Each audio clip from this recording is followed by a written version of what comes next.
Они когда-то определятся, сначала приглашают и обещают создать все условия, теперь происходит это. Подписывайтесь на обновления, будете в курсе всего самого интересного. Председатель Следственного комитета России Александр Бастрыкин в интервью Интерфаксу рассказал о преступности среди иностранцев, опасности нелегальной миграции и предложениях совершенствования миграционной политики. Говоря о способах противодействия незаконной миграции, а также совершенствования миграционной политики, глава Следкома отметил, что в экономической составляющей необходим точный расчет потребностей трудовых ресурсов в различных отраслях экономики страны, что позволит наладить четкий учет мигрантов. В целях снижения социальной напряженности целесообразно сформировать дорожную карту по размещению трудовых мигрантов гражданами России, обеспечив соотечественникам достойный уровень социально-трудовых гарантий, принять меры к внедрению вахтового метода использования рабочей силы из числа российских граждан, разработав механизм их перемещения из регионов с низким уровнем экономического развития в регионы, где необходимо привлечение большого числа работников, сказал он. Помимо этого, Бастрыкин считает целесообразным возложить на работодателей обязанность обеспечивать трудовых мигрантов жильем, компенсировать транспортные расходы на дорогу к месту работы в России и на выезд из страны при прекращении трудовых отношений. На мой взгляд, необходимо также разработать механизм экономической мотивации предпринимателей, использующих российские трудовые ресурсы, предусмотрев весомый налог за использование иностранной рабочей силы. Усилить контроль за миграционными процессами с введением обязательной геномной регистрации, ДНК-тестирования всех иностранных граждан, прибывающих в Россию, данные о которой, помимо прочих, отражать в едином, удостоверяющем личность иностранца документе с электронным носителем информации, сказал он.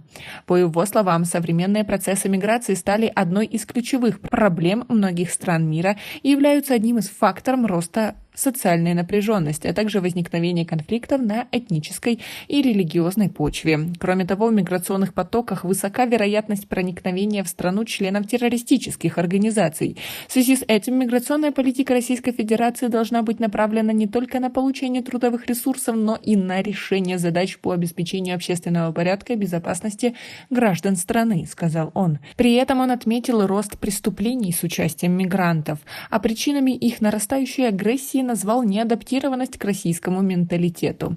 Также это связано с ненадлежащей организацией работодателями социально-бытовых условий их пребывания. В связи с этим для более эффективной адаптации мигрантов предоставляется важным возложить на органы государственной власти субъектов России, органы местного самоуправления обязанности по взаимодействию и сотрудничеству с местными этнокультурными объединениями, диаспорами, сказал Бастрыкин. Он подчеркнул, что большинство преступлений совершаются мигрантами среднего возраста. Они, как правило, не имеют профессионального образования, постоянного источника дохода и плохо владеют русским языком. Наблюдается прямая зависимость между уровнем образования и видом совершенного преступления. Малообразованные иностранные граждане в большинстве случаев покушаются на жизнь и здоровье, собственность, половую свободу личности. Они редко совершают противоправные деяния в сфере экономической деятельности, требующие определенных знаний, заметил Бастрыкин. Глава Следкома сообщил, что в сфере нарушения миграционного законодательства большая часть преступлений имеет коррупционную составляющую. Нелегальная миграция находится в тесной связи с нелегальным бизнесом, который напрямую заинтересован в их потоке как источнике доходов.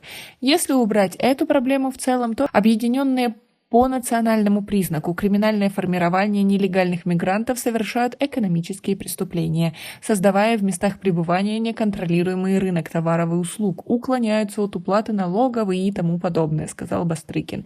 Он также отметил, что назрел вопрос о кодифицировании миграционного законодательства. Это необходимо, чтобы в одном нормативном акте прописать все формы миграции, а также нормы, связанные с регистрацией иностранцев, с выдачей квот на занятие трудовой деятельностью, а также четко определить порядок их учета.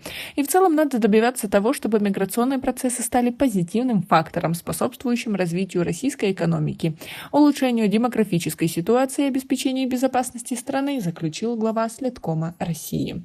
Как вы относитесь к такому предложению, к такой идее и к такому отношению? Ведь чем сложнее будет нанимать иностранцев для российских предпринимателей, тем меньше будут их зарплаты и сложнее условия труда. У нас пока на этом все. Оцените наше видео подпиской и лайком. До скорой встречи.